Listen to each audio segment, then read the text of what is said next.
Oliango et donc vous qui n'a qu'à mikoua. OK. Tu vois quand on va bien te bien les locaux t'as bolingo là mon qui na mère bien après c'est surtout biloko. Tu les aussi si tu super mikoua tu tu qu'on a mis ça. Mais attends tu quelqu'un te fait on il y a bando ça makamnenga puis on ça makamnanga. Tout ce que tu quand des grandes sœurs tu le ba yé abandi ku ganga mikoua soso botiki popona nini boîte yango po nini atomboka do atomboka je te dis donc ezaki maçon. A créé un problème bah toi famille bah ya ni quoi soso na ba ki ba tika na zaina makambo ça oh ni quoi soto tu vois que parce que hein t'es mal bébé pour moi tout on a normal et les gars na ngopi et les gars penda bané mais tu yeba kité à travers soso wana ndé tozaki envoûté ndé tozaki lena kacha makambo to yeba kité on no sabana osa na grande sœur na ngezaki normalité ezaki vraiment normalité ko bimana mibali na ye à chaque fois so du ka mobali ngevuka posa ni matana zo ka mobali na ye. Il faut qu'à poser ça wane pendie ça la ngaka pour na bimana mobala grand terre na. Donc il faut na ça la ka nyonso. So na bimana mobalité et ça na bintu. Malgré bongo ko bala bimana na te. Mi bala malonga te. Ban ba msina bimana bango ban ba mwati na te. O mitala ke wa mwasi me hotel mutu ngo bongo mutu pusu mutu ngo bazanga tina me nyonso wana bando we bati na zaki su ya balie mo familial mo bo o bel ni marathon na biso ataki biso na ba kité. Donc chance que tu grande sœur na ngai o to bim ko mususu na zaki na petite amie na maman boy ko episa ngai atina kate oh non na expliquer na episa non des aboye makamwe leke na ngana la la kana lota kana na grande sœur na ngai to zo bimata ke ko moi c'est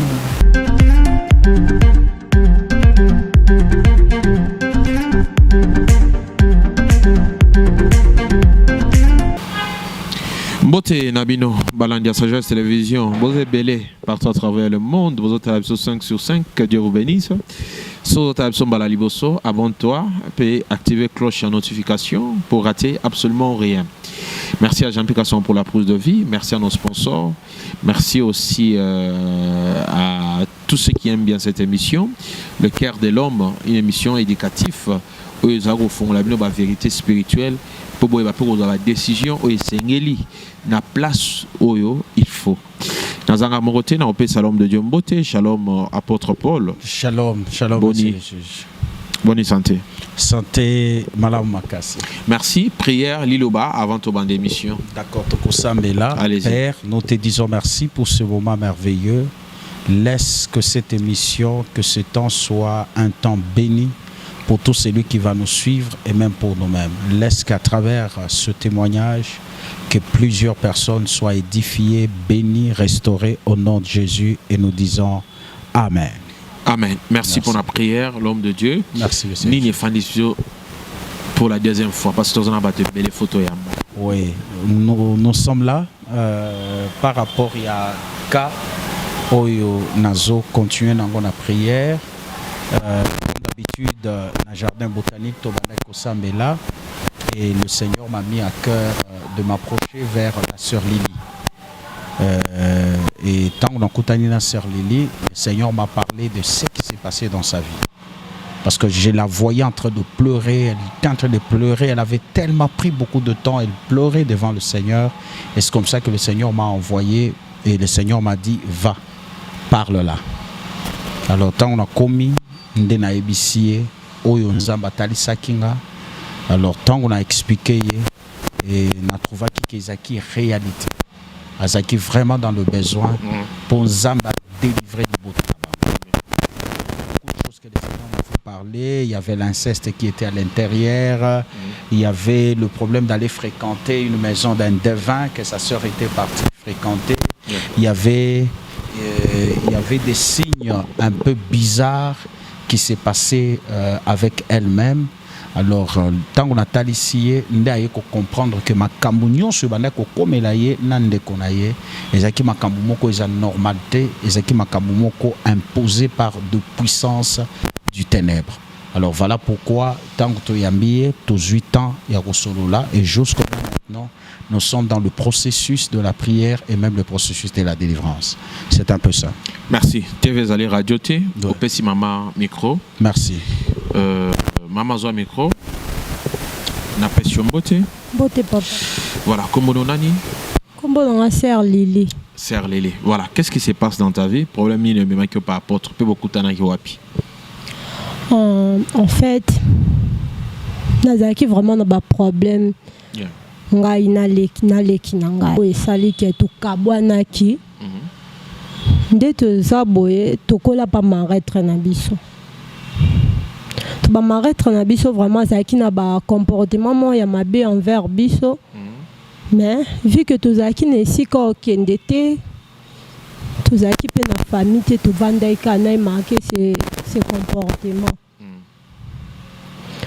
papa na vie amoureuse na nga natikala jamais kolinga mobali oyo ke bovanda na ye ata 2 semaines 3 semaines ya bien ok toba à chaque fois son mobali accouché na atiki yo nando okutana mobali te mais je me rappelle jour souvent tozali ba amitié j'avais plus ou moins 13 ans si je me trompe pas touta classe ngana petite sœur nanga maretre na biso alambi soso abibolia soso oyo mais botikela nga mikuwa biso kutokamwe tolia soso totikela mikuwa na ndeni mais wana tolobela na misu nete moyen te papa toyimi imiana mais tobi o peso tobi tolia mikuwa oya ko grande biso totikele kaka toyo tikela mikuwa tuvana biso pe tovanenga bande so kongumba bilamba leki na biso bando sakana tokeka na sima kuna bandi kosilika bandi kofinga biso koloba finga mama biso nda kufa mbo alie mikuwa wana mama biso totika ki onka likola mesa finga bete ki kutunga amemisanga meme maya mzungu maya moto maboko na nga ezika asilika makasi mapena ebate mais papa eloko esalanga pasi malgré tout ce temps là nando olinga leki nanga difficulté mais eloko esalanga na leki nanga tokabwana kutu avant na tokabwana papa nazalaka so nalali nalota ndoto na okushe na leki nanga yo olali ozolota okushe na leki nanga ngai moi si na se coucher na mwana mwasi en plus sous leki nanga mona kako prier kaka ici non papa et qui okoma na niveau leki nanga elle couchait avec mes hommes voilà ndoto to na ndoto te na réalité boy olinga mo relation mo boy oya ko comprendre sima que déjà ba komaka mwasi na mbali place ene ko salanga ke na yina parce que azali ki malamu te je pris mes distances na epse to vanda na ndenge na ye njoka nde diable ayaka ka pona séparer jamais pona obongisa papa na yinele ki na comme ça que le quoi mbanda na parce que asali yango ata plus ou moins 4 fois ok asala na niveau pe abimi pe na mobile parce que j'ai lu des messages j'ai vu aussi des messages na ba relation na nga no mono simbi téléphone na mobile na yo omoni message ya leki na yo nde azo senga mobile na posa nzoto je vite compris que leki na nga abima na intel na banda pe ko tuna ete na ndako melango ka na mtema na nga mais ça me faisait tellement mal na bandeka kovanda ka ba prière des jours msona la muki kandi za to tambola ka ba kota zando wana na yo ka batu ba prier na kati azo ngabi na kota na prière o to na koti papa nzambe a bolingo quand je priais nazo sentir nzoto ndie yanga te papa na sambela na olela et apôtre nzambe alakisi makambo ayebisinga ma sœur il faut to solola papa tango apôtre bandi koloba ngabi papa o nana yebisi evi na ngai nana yebisi makambo na ngai abandi koloba ma sœur nyoso ozo mona oyo eza inceste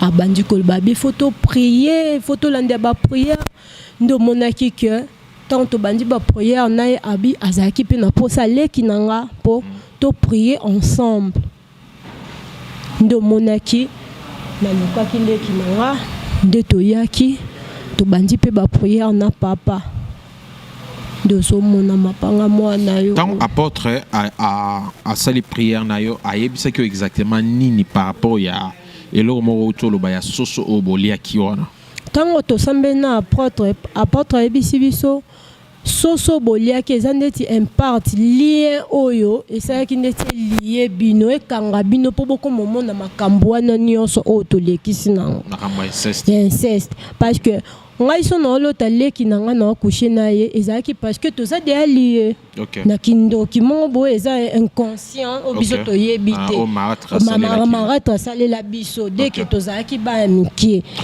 parce que ma petite sœur aussi alobi ye pe bande ko lotanga ke azo coucher nanga yo zolo tozo coucher na ye l'équipe azo coucher na ye de temps to prier et le mon pe na bossa na ki tongo ba pasteur a prier soso abima na kati ya ndako soso ya bomo ya pemba abima na kati ya ndako na place soso ngwa kenda biso moto yebate. Très bien. Pesa na no mama micro toza na besoin peto yo kaye mama na pesio mbote passe. Comment nani? Comment na Anne? Nani? Anne, voilà. Maman Anne, bande oiseau talo partout dans le monde. Tout kaya na onda autre témoigner. Mais expliquez une peu version parce qu'il y a le bigazo là la zolo tayo azo coucher na yo. Yo za ko mona nini exactement. Pe pourquoi o kende ko zo mi bali ya na yo et loko nini tinda kyo o koma na niveau. Papa ndeka grande sœur Choloba. Eza ki makamba molili tozaki en voté. Donc par rapport à soso oyo mara transition les saibiso biso to trouver une option normale pour tozaki ba amike malgré vite que hier avec bana vendre pas naie boutique classe nanzala ya servir bino que non bozo biloko bolia mais to yeba kité pourquoi banda kala pesa biso biloko ma biso te que nde bolia ka boutique la mikoa mais mukolongo ezaki que non mara travail que nde bolia na boutique la ngai mikoa bolia soso mais bolia misuni mais boutique la ngai mikoa to trouver une option normale to bi mikuwa izana ngompe bablo mu ya mageso so ezana ngela na mikuwa meloko ya lobine boye aseke ye pinda asepeli na mikuwa to tika na biso ye to zwa ki utumbwa to mandiko semoke na ye to mandiko sika sika to biye tawo alambi so pesi biso misuni lelo ku to atlaxi biso bolingo penza pa pesa biso bina soso nyonso akata ndambu ta pesi biso soso nyonso kene boliango donc botika na ka mikuwa OK to va quand on va bien to bien lelo ku tana bolingo la mukina imera bien pesi biso ku to biloko to le to si to super mikuwa to tika na mesa. Mais tant que quelqu'un te dit que il y a bando sama kamnenga pe ndo sama kamnanga tout to ka tangu kande grande sœur Choloba ye abandu ku ganga mikuwa soso botiki bopona nini mbwa yango po nini atomboka je te dis donc ezaki vraiment somo a créé un problème ba to famille ba ya mikuwa soso na ba ki batika na zaina makambo sa oh mikuwa soso to va que mboso ka te malobi pe bongo atu mona mpe normal eleka na ngopi eleka penda bane. Mais tu es pas quitté à travers ce soir n'andé tous qui envoûté, né tous qui lina kacha makama tu es pas quitté. On nous sabana aussi na grande sœur na ezaki normalité. Ezaki vraiment normalité ko bimana mi bali na ye à chaque fois so ka mobali nge faut ka posa ni matana so ka mobali na ye. Il faut ka posa wana pendie sala nga ka pona bimana mobali la grande sœur na nga. Donc il faut na sala ka nyonso. So na bimana mobali te esa nga bintu. Malgré bongo ko bala bimana na te. Mibala malonga te bambai musina bimana bango bambai mo atina te o mitala ke wa mwasi me hotel mutu mo bon mo mutu pusu mutu mo bazanga tina menyo so wana bando we bati nazaki su ya balien mo familial mo bo o bel nini mara tona biso atia ki biso na ba kité donc chance pour grande sœur na ngai o tombe mukolo mususu nazaki na petite amie na ngamo boy ko epsanga ya tina kate oh non na expliquer na epsi non des aboye makambo elekela nga na lala kana lota kana na grande sœur na ngai tozo bimanta ke ko mwasi na ai bisinga est-ce que vous allez lesbienne habiter des fois quand on doit to kaka nga na moto yibike nga na mais na lota kana na grande sœur na makana ye mais na comprendre ka tendo ton à chaque fois kaka yela nga kaka chaque fois na comprendre te nde apesinga conseil bisinga non en tout cas on a ngai to ke total tante na nga mo boye adama bikudi akoyisa biso eloko ni eleka na vino toza pe nzela tokenda na ye ça peut grandir na ngate tokenda biso mibale tant tokomi kuna tokutani pe na tante na ye abisinga ke OK na ndako ya ona mutayi biso nani petite amie na ngano ya OK bokino kotalisa ayebisanga toke kotalisa makambo oyebisaki ndeko na yo makambo na makambo oyebisa ye te na yebisaka ete donc ndezo abo ozoyo kanka lelo na yo kanka lelo donc na bando tokutu on na lota na tikala pe kobetele te ke na lota ka yo na nga mwasi na mbali na tikala kobetele pete na tikala pe kobetele te nde tokendaki na ye bombi ba mambikudu yango azaki tante na ye ayebisi biso ke non ayebisinga ke non nde asalisinga babikila mo boye ba solution mo bo ono kozwa kimia ezana ka bandoto mo boye asalika babiloko na ende wibuka ba fetish bazana makambo malunga te ye mo azali na makambo wango esko seso makambo malunga asali yango ngapo na nga na mona ke délivrance njoka nde ezaki délivrance te début ya makambo mususu ya mabe so ebandi yango wana nakomaki na ba niveau impudicité moko na mona te ata mbwa kutu na yebi so alatanga moni mbwa sezaki nini donc nakomaki na impudicité moko papa tango na okana sonya kobeta lisolo na ngambo c'est ça naza vraiment na soni makasi parce que na ndoko tuvongo nyonso na ndoko ça na trouvons normal donc et komaki na niveau moko ko sakana te na lala asu na ndako te na komaka ba via balabala ko kimaka banda ko sona ke 2 semaines 3 semaines donc sona ke ibongo et ba na pa malonga to so pelo te et le côté peut-être mtoko peso 2000 ba 3000 on suspecta bongo nyonso na kapusa mais tango zaki obimana mibale wana nana za ko approcher bango yo mibale ndeko na yo to bango ne mtano ko approcher ngai ne mtoko na bana ko approcher bango te ngai ngamone na luka pinda ke na kutana kana donc na osala nyonso na koluka pinda ke na yeba esika mbala 30 na vanda kana ke koluka ngamoko na proposer on ressentir nini pour que on se libérer pour que on accepter délivrance pe côté changement tu dis que qui sont en prise satanique apôtre va expliquer sur certains détails mais qu'est-ce qui t'a touché pour changer touché kingai ezaki ngana garantir nanga on a proposé santé to kabonaki tellement mon qui na comme ko sala makambo na répéter tandis que yemo pas dans un problème libala mais moi mibali nazo zwa minga nazo ki nisuko ko baby saka su makambo ka bongo amika ka bani dane mibali soki plus de 5 ka pona ngai kaka ezali kaka so baye ngana bimina bango ya tele ke bosali bose ke bino bato yaki faire lekina bako expliquer biso amuna kaka akabona bango tango mo ngezo se répéter ndamona ki nazali ki mabeto binda na biso ngana kenda na ngana kumusa ba vina ngama bana na continuer mais yenza mbasunga ki quand même nda kenda ko lekana ndela prière akuta na porte nda ye ko lukanga malgré yaki na au début ezaki na difficile na ndo linyate na ndo isika kende kuna na ndo ngomune suto benga na ngada déjà na sule ki na to bosana na osama ngamna mais malemba kanza minda za bolingo nzambe ndaye baka ko simba mitema bato nde nzambe ko simba mutema na ke ngapi na taka confiance na kenda ko expliquer nga ke no makambo vivre na eza vraiment normal eza spirituel il faut kuta na portrait vite kabando expliquer nga na bandi ko comprendre conscience pe bandi ko ya malembe c'est que maman pe na sala keza ngo pe normal te peut-être on te va eza normal mais normal te malembe nzambe ko sunga na ko kuta na portrait nanzela tant on ngi soso bimi na ndako na bino lors ya ba prière et sala ki oni interpelle ki oni interpelle biso que to se souvenir na soso Marat allez Sabino oui ndet bisika to yako se souvenir que non soso oyo ndi abimi kata ndo mais to yeba pete ke nanu to zaki na idée ko tuteke peut-être mona kaka soso bimika mais nanzela physiquement boye soso penda bima na kata ndako biso côté soso wuta to yeba te OK côté soso wuta to yeba te po soso ka bima na kata ndako biso to tena sa pour to bika peut-être ya go zakandi ba mais nanzela porte ndi to yako penda ko soso la ke en tout cas penda soso yende to yako penda ko éclairer biso soso ke nanzela soso to liake pa maratre na biso ndaza cause ya makambo so bana ko mela biso. Très bien, merci. TV Radio T, l'homme de Dieu n'a retourné à question à Verio. Alors si on comprend bien cette histoire, c'est que tant bazaï koko là, marraine appelle maratre na bango appelle ça bango soso balia. Ma yebisi bango balia miku ati.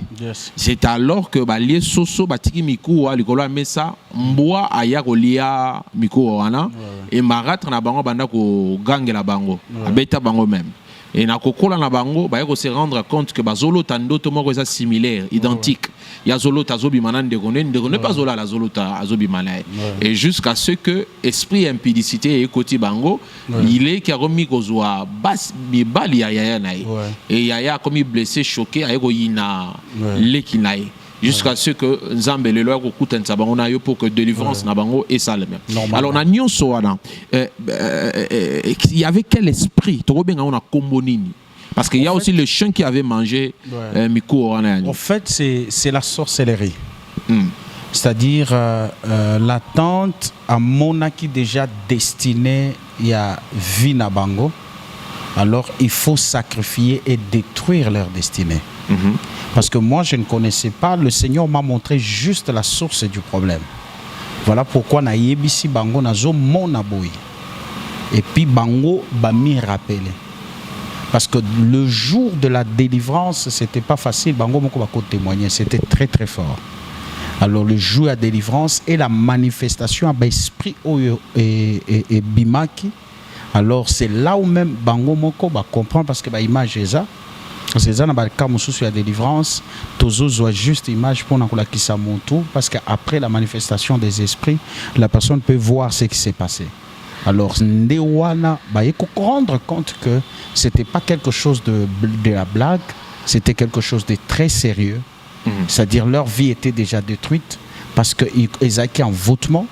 En voûtement, on a une possession d'un esprit d'impudicité. C'est là où je dis il y a beaucoup de gens qui commettent beaucoup d'erreurs. Ce ne sont pas eux. Ce sont des esprits, au fait.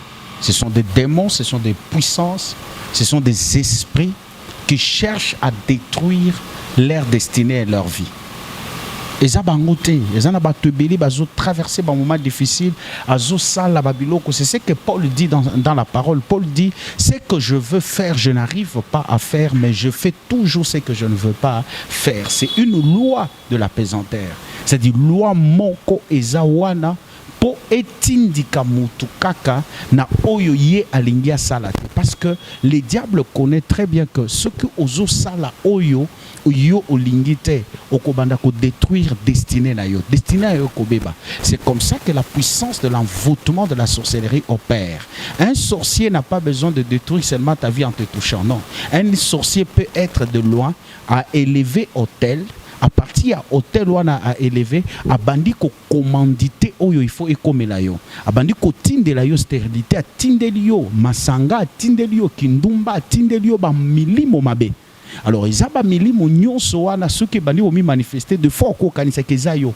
Voilà pourquoi aux hommes na mutum susu, ceux qui atali vina ye kala, atali lelo alobi que non, o ezangaite.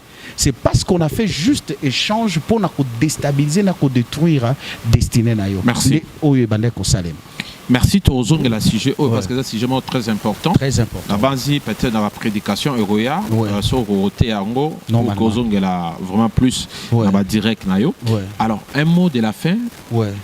Le mot de la fin, c'est de dire à tout celui qui est en train de nous suivre, sachez-le bien que le diable travaille. Le diable travaille beaucoup, mes bien-aimés. Et les ténèbres travaillent énormément. Vous devez savoir que l'objectif du diable est celui de détruire tout celui qui a une grande destinée, tout celui qui a un grand appel. Quand tu as un grand appel, quand tu as une grande destinée, sache que tu seras le cible de l'ennemi. Et vous qui condamnez, qui jugent, qui parlent, parfois vous ne savez pas ce que les gens sont en train de vivre spirituellement. Ils en battu belé bazo vivre bon pression spirituelle na niveau moko bozanango idete. C'est-à-dire ils en battu belé babiloko basalaka eza bangote. Okomona mwana na kanda moko bozo comprendre te mutu na ba comportement moko même si bolobi boteindeni mutu azoyo kate eza yete. Il y a eza milimo ya satana oise kotina katina ye nde ezotindika yo. C'est comme ça que la sœur s'est retrouvée na balabala, elle s'est retrouvée na vie moko impossible. Même la grande sœur, elle a donné un aspect oyo alobi awate que ça lui arrivait même aussi azoyo kaba posa moko ya nzoto inexpliqué. Ce qui azaki moi si à ma bonne élite anigaki a mi retrouver na vie moko na leki na ye. Alors ye a résisté mingi parce que azaki fi à ma bonne élite. Ils a batonsu yoka ka posa moko ya masanga posa kaka obima. Ovandi na ndako zo ka posa kaka obima, posa kaka obeta mutu. Posa ka osala mutu mabe. Ezana mwana nanga moko wa molimo. C'est-à-dire ba benginga abane ko yoka posa ya ceux qui amonika mbeli azoyoka esprit zo yebisaye zo mbeli wana chuba mwana. Jusqu'à ce qu'un jour, à la Moukika Boilinga, Chuba Mwana Mbeli, heureusement son frère était à côté. Il dit, mais qu'est-ce que tu fais dans ce tout cas Mbeli et quoi? Alors, Ayeko explique, or c'était un démon. Il y a suicide des années qui n'a qu'à tinaye et Zolinga et créé les problèmes. Et ça, ce n'est pas toi. Ce sont des puissances qui agissent à travers toi, qui sont derrière toi pour te pousser à poser de certains actes qui peuvent détruire ta vie. Voilà pourquoi je parle à celui qui est en train de m'écouter, que le Seigneur te délivre de toute attaque de la sorcellerie, que Dieu te délivre de toute attaque du mal au nom de Jésus-Christ de Nazareth. Ce que vous avez attaque, il y a un boutou, il y a un bandoto, ou sentira babiloko bizarre dans zoto na yo, na zo déclaré, na tongo na poko selon l'heure à laquelle beaucoup landabiso. Zamba libéré bomoinayo, Zamba délivré yo na kombo na Yesu Christo. Amen. Amen. Merci beaucoup, apôtre. Merci surtout à vous pour le témoignage. Merci. Alors, mesdames et messieurs, ça n'est fini. Merci d'avoir été nombreux à nous suivre partout où vous êtes dans le monde. Continuez donc à rester connectés sur cette chaîne Sagesse Télévision, relié directement avec Monsieur le Juge. Appelez, les numéros est affiché. On se revoit prochainement pour un nouveau numéro. À très bientôt. Bye bye. Merci à Jean-Pierre. Ciao. Merci.